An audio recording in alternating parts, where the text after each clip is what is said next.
you were shown that what you believe to be Christmas in your mind is not really what Christmas is in reality? What if I proved to you that Christmas was surreptitiously subjoined to Christianity with the delusive intent to have those that follow Christianity to inadvertently worship Satan?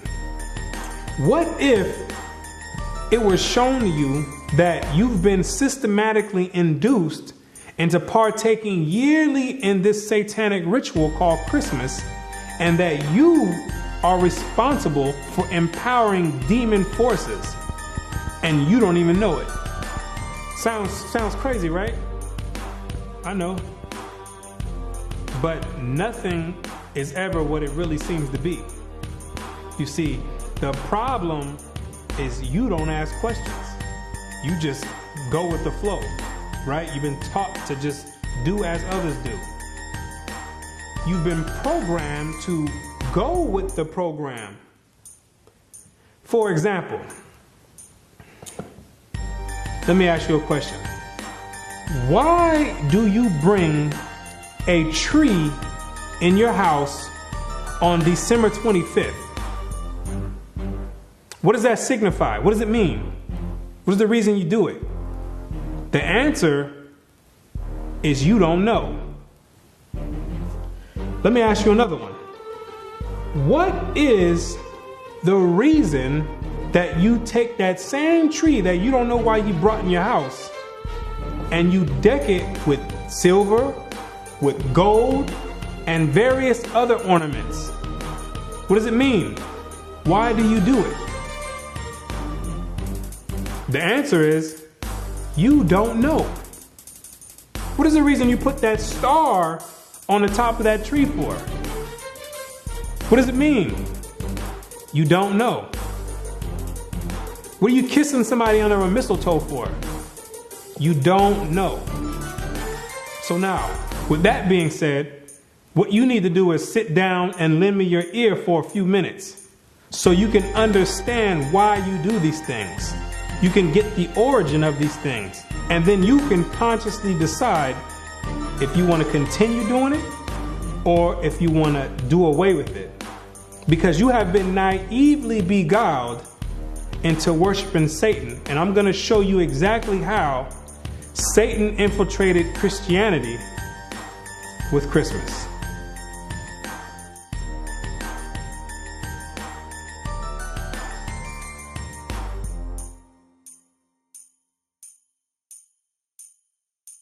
The festivals of Rome are innumerable, but 5 of the most important may be singled out for elucidation, viz.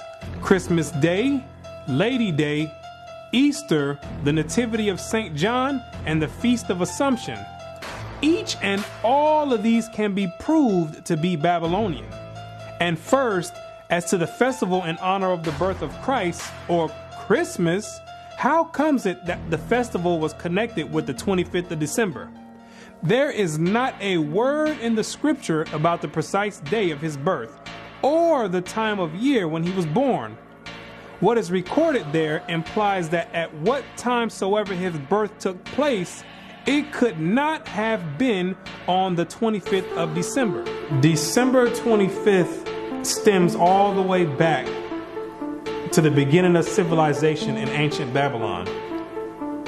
During the winter solstice, according to mythology, that's the day when the sun began to regain its dominion and begin to conquer the night. Because during the winter solstice, that's the period when the night is at its longest extent throughout the whole year, and the day shone for the shortest amount of time throughout the whole year. So in a sense, there's this type of mythological battle going on between the sun and night. So what succeeded the winter solstice was a gradual increase of the sun going from its lowest point all the way up until the summer solstice, where it goes into its highest point. So the pagans back then took that as a sign that the sun was beginning to regain dominance over the night, and they began to make deities out of it. So, for instance, you have the Egyptian god Horus, who was born on the winter solstice of December 25th. You have the Greek god Helios, who was born on the winter solstice of December 25th. You have the Greco-Roman god Apollo, who was born on December 25th. You got the Hindu god Mithra, who also was born on December 25th. And you got the demon of all demons, the deity named after Nimrod, Baal, who after Nimrod's death, he was deified by his mother Semiramis and turned and claimed that he became the sun god. He also was born on December 25th. The scholars know, and all the elite know, that December 25th has always been used as a pagan day to conjure up spirits and demons. It's always been used that way. So now what they did was take the Bible and infiltrate it and then put the name Christ over it and got the whole world conjuring up spirits and empowering demons on December 25th, when it has nothing to do with the birth of Christ at all. At the time that the angel announced his birth to the shepherds of Bethlehem, they were feeding their flocks by night in the open fields. Now, no doubt the climate of Palestine is not so severe as the climate of this country, but even there, though the heat of day be considerable, the cold of the night from December to February is very piercing, and it was not the custom for the shepherds of Judea to watch their flocks in the open fields later than about the end of October. What the Bible does say is that during the time of Christ's birth, the shepherds were outside feeding the flocks and grazing them by nighttime.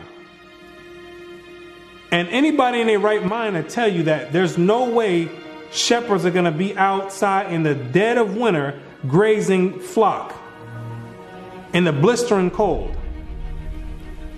The Bible does not substantiate a winter birth, because there's no way the shepherds would be outside grazing flock in the dead of winter when it's blistering cold.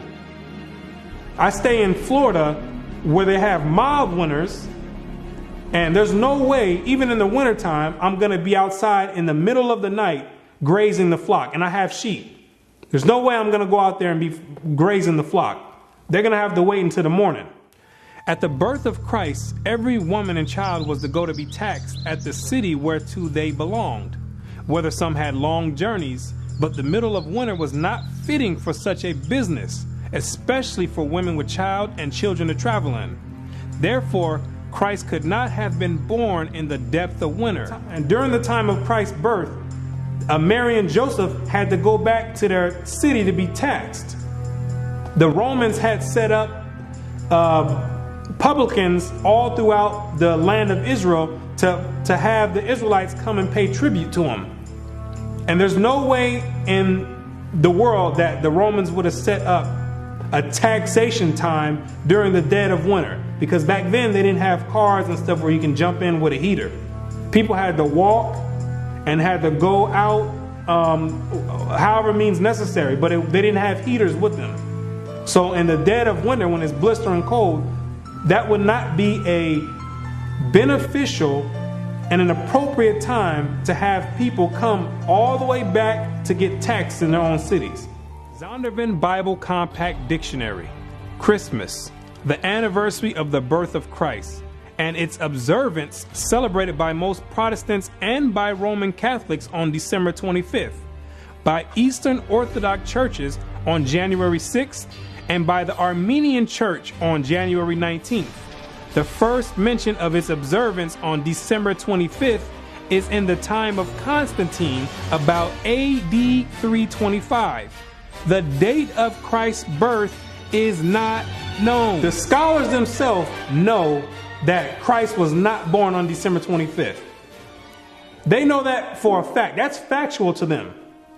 But what happens is the government sets up preachers to go out and tell you some fabricated lie and have you teaching and participating in satanic rituals while they sitting back twirling their thumbs because they know that they know the truth already.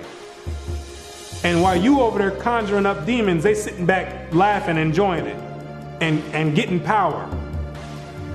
Constantine himself knew when he set it up that Christ was not born on December 25th. He knew that. He knew that it was a pagan ritual that was passed down from the Babylonians to the Egyptians, to the Greeks, all the way down to the Romans.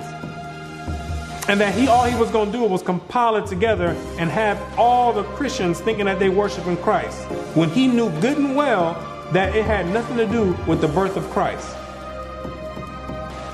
The governmental system today knows that it has nothing to do with Christ, but they're not going to say anything. They write it in the books, but they're not going to say anything because you are conjuring up spirits and giving power to the demonic forces that rule the earth. How then did the Roman Church fix on December the 25th as Christmas Day? Why thus, long before the 4th century and long before the Christian era itself, a festival was celebrated among the heathen at that precise time of the year, in honor of the birth of the son of the Babylonian Queen of Heaven. During the time of the Romans, they had a celebration during the same time of the year in December called the Saturnalia, where they would walk around and give each other gifts, sing songs, and have a bunch of orgies, a freak fest. It started out with 2 days, from December 17th to December 19th. Then it was extended to a week. So the Romans of antiquity were already celebrating Christmas before they knew anything about a Christ. The difference is they were celebrating and worshiping the Babylonian god Nimrod, reincarnated as Tammuz. They changed the name to Saturn. It's the same god, deified as the sun god. And they was paying homage and worshiping him at that time, before they had heard anything about a Christ. And if you know anything about history, Rome is the one who branched off and gave everyone their religion.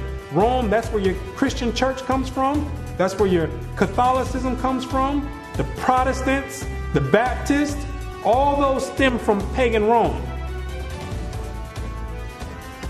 And that's where you get your Christmas from. They were celebrating Christmas before they heard anything about a Christ. They was already celebrating Christmas. And it may fairly be presumed that in order to conciliate the heathen and to swell the number of the nominal adherents of Christianity, the same festival was adopted by the Roman Church, giving it only the name of Christ. This tendency on the part of Christians to meet paganism halfway was very early developed. During the time of the Roman Emperor Constantine, Christianity had already been hijacked already. So Constantine had a diabolic plan to gain converts and to have all people come together under Christianity. But a lot of the pagans of Rome didn't want to come under the guidelines of Christianity at that time. So Constantine devised a plan and said, you know what? Don't worry about it. You like that Saturnalia? You don't have to give that up. We're going to incorporate that together with Christianity, and we're going to call it Christmas. So therefore, we can have the best of both worlds. We can have you still worshiping the god of Saturn, but all we'll do is we're going to put the face of Christ over it. And when the pagans heard that, they're like, well, we're on board then. If we can still continue to do Saturnalia, then we have no problem joining forces with the Christians. Because Saturnalia was the way that Christmas is celebrated today. That's how large of a scale Saturnalia was. It was the most prominent festival of the Romans back then. And we find Tertullian, even in his day, about the year 230, bitterly lamenting the inconsistency of the disciples of Christ in this respect, and contrasting it with the strict fidelity of the pagans to their own superstitions. By us, says he, who are strangers to the Sabbaths and new moons and festivals once acceptable to God, the Saturnalia, the feast of January, the Brumalia, and matronalia are now frequented. Gifts are carried to and fro. New Year's Day presents are made with din, and sports and banquets are celebrated with uproar. Oh, how much more faithful are the heathen to their religion, who take special care to adopt no solemnity from the Christians.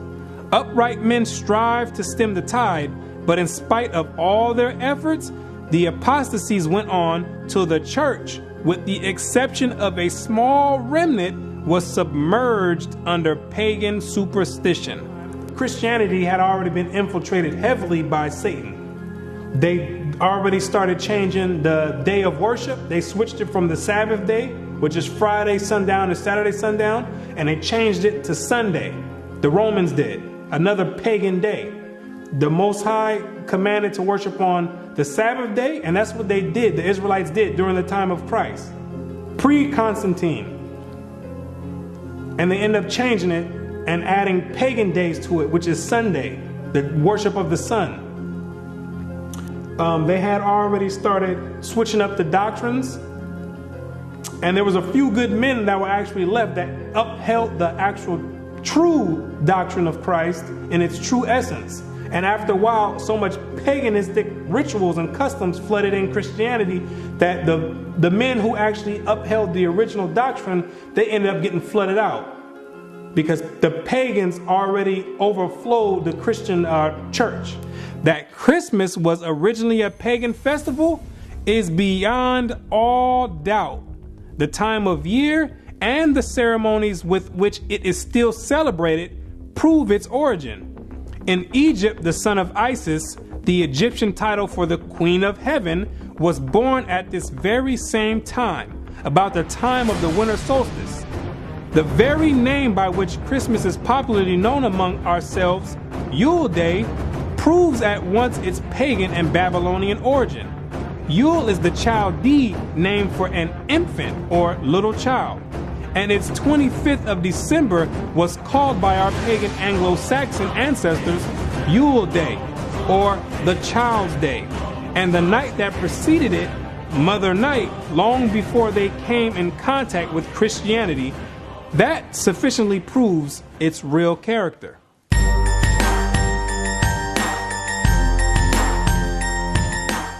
The candles in some parts of England lighted on Christmas Eve and used so long as the festive season lasts were equally lighted by the pagans on the eve of the festival of the Babylonian god, to do honor to him, for it was one of the distinguishing particularities of his worship to have lighted wax candles on his altar. The lighting of the candles, when you and your family all getting together smiling, lighting candles, yes, that means something. It's an ancient Babylonian custom, commemorating and worshiping the birth of Nimrod, Satan himself. See, people think these customs just popped up out of thin air, when they've been around all the way since the beginning of time. And they have overflowed and found their way and crawled their way down into modern day society today. It's the same customs, just being repeated and another name masked over it. Back then, it was Babylon. Today, it's masked with Christ. It's the same exact custom. Same ritual, same custom, same worship. Same exact God.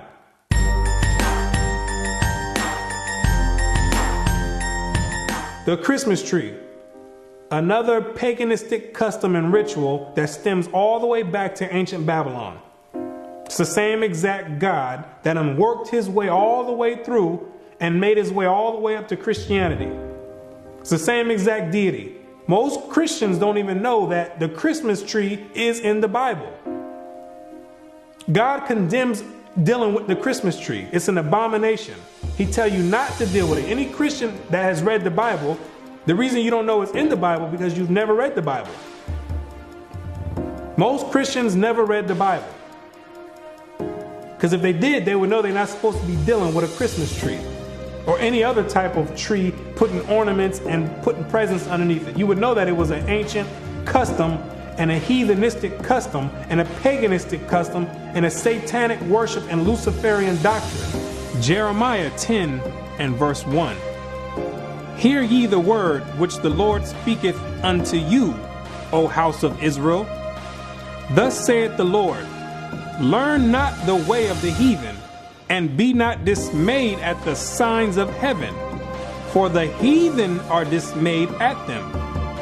For the customs of the people are vain. For one cutteth a tree out of the forest, the work of the hands of the workmen with the axe. They deck it with silver and with gold. They fasten it with nails and with hammers, that it move not. The Christmas tree, now so common among us, was equally common in pagan Rome and pagan Egypt. In Egypt, that tree was the palm tree. In Rome, it was the fir. The palm tree denoting the pagan Messiah as Baal Tamar, the fir referring to him as Baal Berith.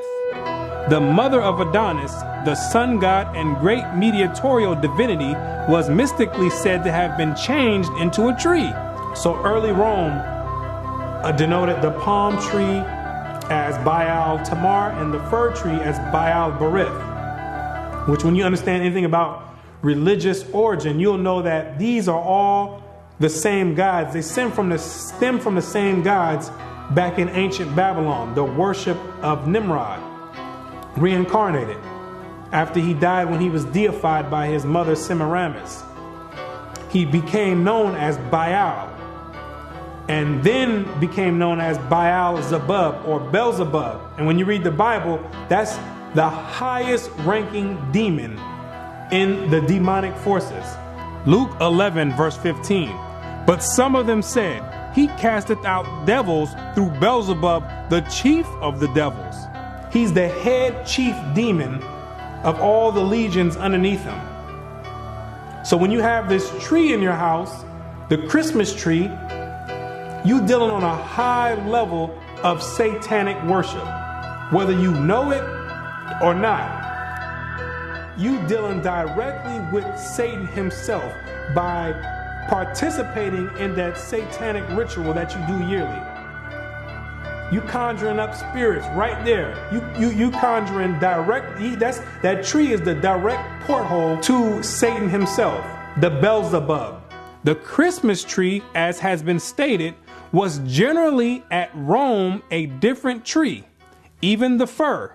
But the very same idea as was implied in the palm tree was implied in the Christmas fir. For that covertly symbolized the newborn God as Baal Berith, Lord of the covenant, and thus shadowed forth the perpetuity and everlasting nature of his power. Not that after having fallen before his enemies, he had risen triumphant over them all. Therefore, the 25th of December, the day that was observed at Rome as the day when the victorious God reappeared on earth and held at the Natalis Invictus Solis, the birthday of the unconquered sun. Now the Yule log is the dead stock of Nimrod, deified as the sun god, but cut down by his enemies. The Christmas tree is Nimrod redivivus, the slain god come to life again. So the Yule log is representation of Nimrod being chopped down, his death. Then you put the Yule logs into the fire. Most people don't do that part of the ritual because most you don't have a fireplace to put it in. If you got money in your own place and an actual fireplace, those are the ones that might partake into that ritual. Then after that Yule log gets burnt, then on Christmas Day represents the reincarnation of Nimrod, which is the tree, the Christmas tree with the presents underneath it, because the legend has it that after Nimrod was reincarnated, he'd come in the nighttime and leave presents underneath the tree. So it's a whole ritual that's being done, and you don't have any idea why you're doing it. You're completing a whole satanic ritual, and you have no idea why you're doing it. You're getting socially programmed to partake in this demonic custom, and you have no idea why you're doing it. So the hypnosis starts right after you finish at the end of November. And you get bombarded with all type of Christmas carols and Christmas movies and lights, different colors. And it's very obvious that Christmas has nothing to do with the birth of Christ. Because every store you go to Walmart, Walgreens, all you're going to hear is Rudolph the Red-Nosed Reindeer. What does that have to do with the birth of Christ? You're going to hear Santa Claus is coming to town. What does that have to do with the birth of Christ? And then on top of that, they mix in a small portion of religious belief just to mask it over and to cause confusion and make some people believe like, okay, you know what? Maybe it does have something to do with Christ. When at all that is a delusion and a disguise to what they have you doing already. They building you up to finish, to complete this ritual at the end of the month. So they start all the way from November with the hypnosis, and you like a walking zombie. They implant it in your mind and working on sending vibrations and signals into your brain waves, and getting you prepared to participate in this ritual. And everybody gets all hyped up and ramped up to do it, when you don't have any idea you're about to participate in a satanic ritual on a very high level.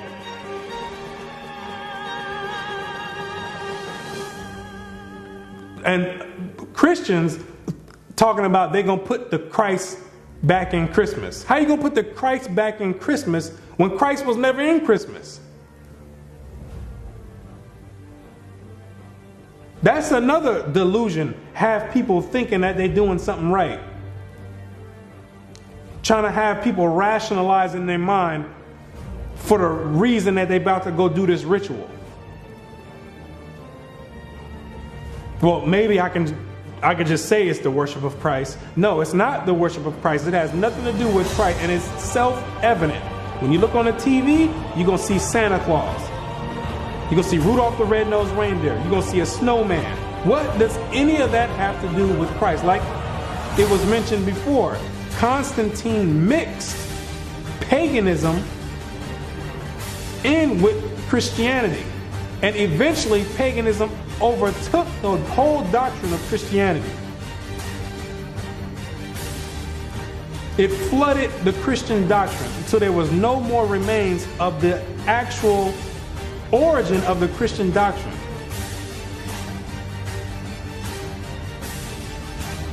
That's essentially what happened. And now you left doing satanic worship. That's how clever Satan is. He done slithered his way all the way into Christianity, and nobody would ever take the time to look and say, you know what? Let me find you. Everybody looking for Satan somewhere else. Maybe Satan over here. When Satan got his home base and headquarters right in Christianity. He got everybody deceived. Revelations 12 verse 9.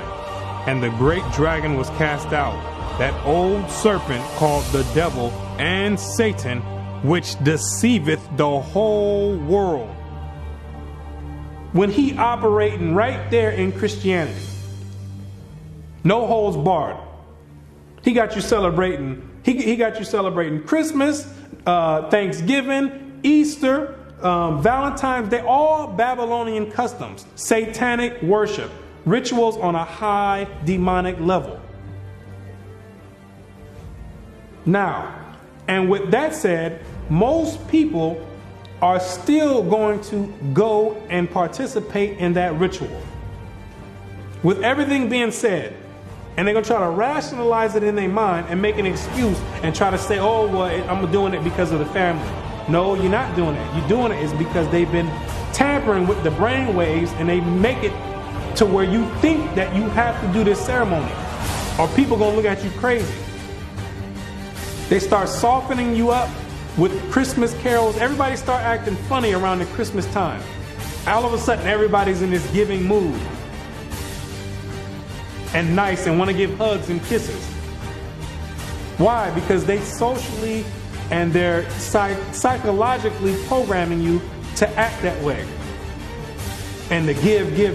They prepare you slowly to get ready to partake in this ritual that you will do at the end of the month.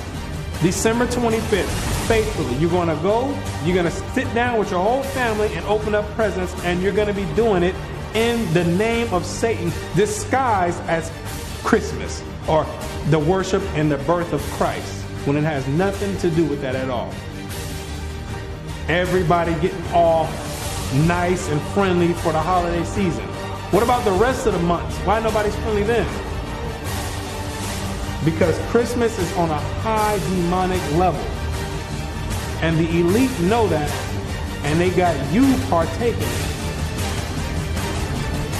Like I said, most people are still gonna go do it, and that's fine. If you want to go and celebrate Christmas and worship Satan directly on a high level, I have no problem with that. That's your prerogative. I don't have a problem with it. But the Most High God, He has a problem with it. Because you can live it up all you want, have as much fun, crack open as many gifts as you want, decorate as many trees, put as many stars on the top of the trees, kiss as many people under the mistletoe all you want. You can do that for your whole life. That don't got nothing to do with me. But once you enter into the grave and your spirit goes back to the Most High, you got to stand and face Him yourself. And I can tell you right now, you don't want to face Him and you've been celebrating and worshiping Satan. Hebrews 10 verse 31. It is a fearful thing to fall into the hands of the living God, because you're going to have to answer for it. You're going to have to sit there and answer for it. Every action and every deed that you've done, you're going to have to answer for it. I'm not going to have to answer for it. I got to answer for myself. 2 Corinthians 5 verse 10. For we must all appear before the judgment seat of Christ, that everyone may receive the things done in his body according that he have done, whether it be good or bad. So with that being said, if you're going to continue worshiping and celebrating Christmas, so be it. But to those that have an ear, let them hear. And you'll come out of that. And you won't be a partaker of the loophole in the system. And you'll come out of the matrix. So, with that being said, now you know exactly what the origin of Christmas is and these rituals that you're participating in. And you know exactly how Satan infiltrated Christianity with Christmas.